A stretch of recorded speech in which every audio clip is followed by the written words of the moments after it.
multiple dimensions than most people. Assigning and retrieving numbers from a multidimensional grid is common in programming. Yet even the common computer user can relate to the idea of separate universes that are intertwined. An easy and probably most fitting way to imagine the situation is to imagine our current world, the physical universe, and the internet, the digital universe. In the physical world, distances are concrete. As a result, not all objects are equidistant. Some locations, being farther away than others, take a longer time to reach. On the internet, the locations are websites, and to arrive at a Chinese website is as easy as arriving to an American one. An email sent from next door may take just as long to arrive as one sent from Tokyo. In this regard, the internet does not respect our notion of space. The internet can be indeed thought of as a separate dimension, a place full of beings both sentient, as in forum users, and non-sentient, like search engines. It also has some semblance of space, because the websites are separate locations, but unlike our world, these websites are all the same distance from you and from each other.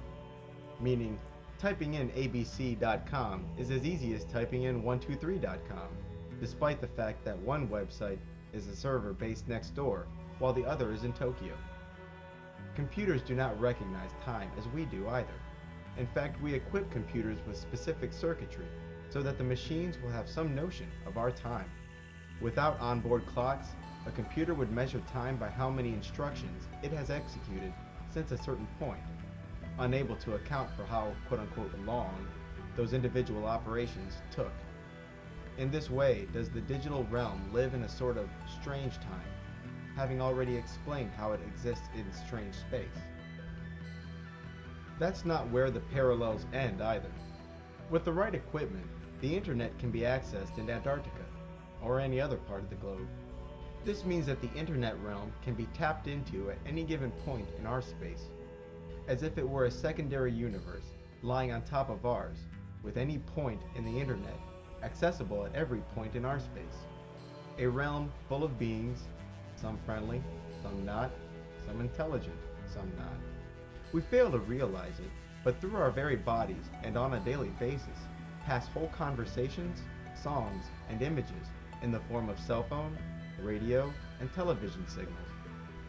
And because of the prevalence of the wireless internet, someone may be accessing the internet through your body.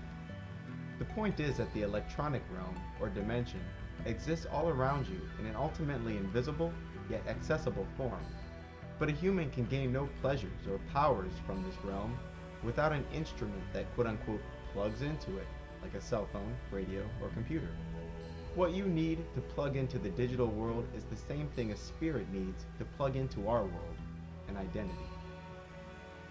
In order to engage in internet chat or email, one first needs an identity. This identity first begins at the physical interface, which is your mouse, keyboard, and monitor. Your mouse and keyboard convert physical motion into electronic signals that the computer can understand, and your monitor converts the computer's output into something your perceptions can handle, an image. The second part of an identity is regarding who I am not. In the case of the internet, one creates a unique email address or unused username to distinguish their quote-unquote location in the digital realm from the location of others. This location of yours should not be thought of as such, because your email can be retrieved anywhere, even Antarctica. So this location is something that exists at every point in the material world. More parallels follow. The video game and its corresponding video gamer provide us with another excellent example of not only identities in separate universes, but a quantum reality. Imagine for a second a computer character, let's call him DigiGuy, living in a three-dimensional computer world. As this character's learning matures, he starts to notice something strange about his environment. For instance, he discovers that he cannot break objects in space infinitely. Computers store information as numbers. As a result, the coordinate system in the 3D game will be composed of extremely, but not infinitely, small intervals. His world will be loaded with minimum sizes, minimum times, and minimum speeds. Like our universe has the aforementioned Planck length, our digital dweller will discover that objects, and time itself, will appear to tick by. DigiGuy discovers that if he stands at the right part of the map and face the right direction, some objects which are directly in his gaze simply disappear. This was more common in early 3D games. And just like our universe, there are aspects of the video game universe that are downright magical.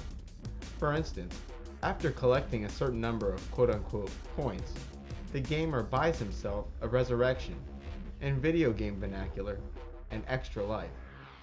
In a video game, the damage caused by multiple gunshots can be completely and instantly healed by finding a first aid kit. After finding the first aid kit, or whatever the game uses for health bonuses, the kit will simply disappear into thin air, and the player will be instantly healed. Now let's turn our attention away from DigiGuy and to the gamer himself.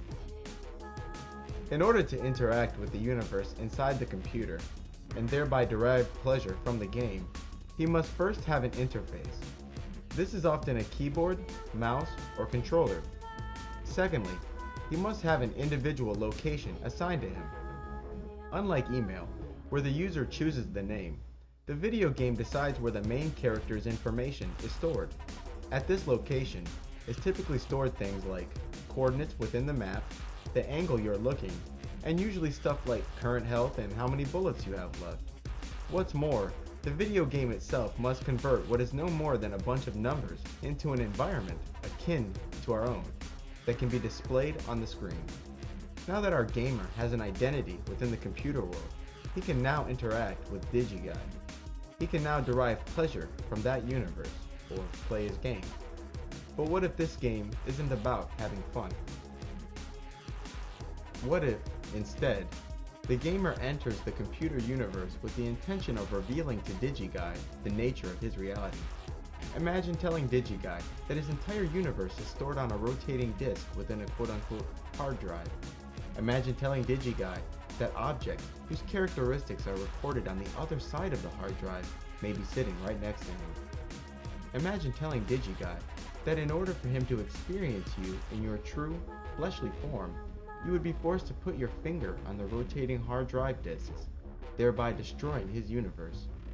Imagine explaining to him that his world is weightless because the hard drive weighs the same whether the 3D universe he lives in is empty or loaded with objects and characters.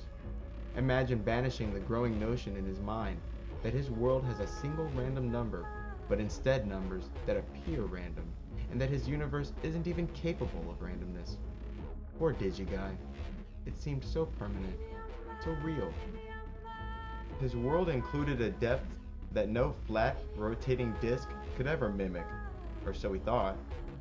Objects that were far, and proved it by being inaccessible without travel. Objects that were close, and proved it by being accessible without travel.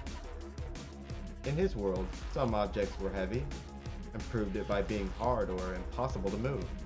Other objects he knew to be light, and he proved it by being moved with ease. And as for the apparent random numbers, nothing more than a computer's onboard clock, spitting out an endless series of numbers that are predictable to infinity. First, DigiGuy's story is a good vehicle to imagine two universes whose distances and times have no correlation, and whose beings share different types of quote-unquote flesh. Secondly, the story of DigiGuy is significant because you are DigiGuy. It is you, we, who live in the computer. You're on the inside, looking out. So who's out there?